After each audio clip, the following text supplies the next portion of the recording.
নমস্কার, আমি লাবণী। আজকে আমি পাঠ করব রবীন্দ্রনাথ ঠাকুরের একটি কবিতা এক গায়ে। আমরা দুজন একটি গায়ে থাকি, সেই আমাদের একটি মাত্র সুখ। তাদের গাছে গায়ে যে দোয়েল পাখি, তাহার গানে আমার নাচে বুক। তাহার দুটি পালন করা ভেড়া চড়ে বেড়ায় মোদের বটমূলে। যদি ভাঙে আমার ক্ষেতের বেড়া, কোলের পরে নি তাহারে তুলে।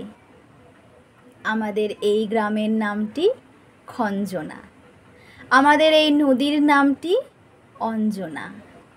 আমার নাম তো জানে গায়ের পাঁচজনে, আমাদের সেই তাহার নামটি রঞ্জনা। দুইটি পাড়ায় বড়ই কাছাকাছি, মাঝে শুধু একটি মাঠের ফাঁক। তাদের বনের অনেক মধুমাছি, মোদের বনে বাঁধে মধুর চাক। তাদের ঘাটে পূজার জবামালা ভেসে আসে মোদের বাঁধা ঘাটে। তাদের পাড়ার কুসুম ফুলের ডালা বেচতে আসে মোদের পাড়ার হাটে। আমাদের এই গ্রামের নামটি খঞ্জনা, আমাদের এই নদীর নামটি অঞ্জনা। আমার নাম তো জানে গায়ের পাঁচজনে, আমাদের সেই তাহার নামটি রঞ্জনা। আমাদের এই গ্রামের গলির পরে আমের বলে ভরে আমের বন। তাদের ক্ষেতে যখন তিসি ধরে, মোদের ক্ষেতে তখন ফোটে শন।